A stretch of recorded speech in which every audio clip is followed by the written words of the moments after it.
கோவையில் இயற்கை விவசாயத்தை துவக்கி வைக்கும் மாநாடு என கூறிவிட்டு பிரதமர் மோடிக்கு விழா எடுத்தது போல் இருந்ததாக காவிரி டெல்டா பாசன விவசாய சங்க கூட்டமைப்பு கண்டனம் தெரிவித்துள்ளது. இது தொடர்பாக சிதம்பரத்தில் செய்தியாளர்களுக்கு பேட்டியளித்த அக்கூட்டமைப்பின் தலைவர் KV இளங்கீரன், அந்த விழாவை முன்னெடுத்தவர் எப்படிப்பட்டவர் என்று யாருக்கும் சொல்லித் தெரிய வேண்டியது இல்லை என்று விவசாயிகள் சங்க தலைவர் PR பாண்டியனை சாடி உள்ளார். எங்களோடு டெல்லியில் வந்து போராடினார். அப்பொழுது இதே பிரதமரை விமர்சித்தவர் இப்பொழுது இந்த பிரதமர் விவசாயிகளுடைய விடிவில்லையாக திகழ்கிறார். விவசாயிகளுடைய கஷ்டத்தை போக்குவார்ல என்னென்னமோலாம் கதை விடுறாரு. இன்னும் சொல்ல போனா நாங்க ஆரம்பத்திலே சொல்றது உண்மைதான். 2014 அங்க ஆட்சிக்கு வந்தப்ப என்ன சொன்னாங்க, வர்றதுக்கு முன்னாடி நாங்க விவசாயிகளுடைய வருமானத்தை நாங்க ரெட்டிப்பாக்குவோம்னு சொன்னாரு.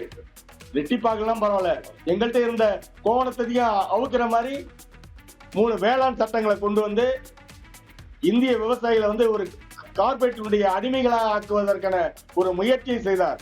மோடி கலந்து கொண்ட மாநாட்டில் இயற்கை விவசாயிகள் யாரும் கலந்து கொண்டதாக தெரியவில்லை என்றும் இளங்கீரன் தெரிவித்தார்.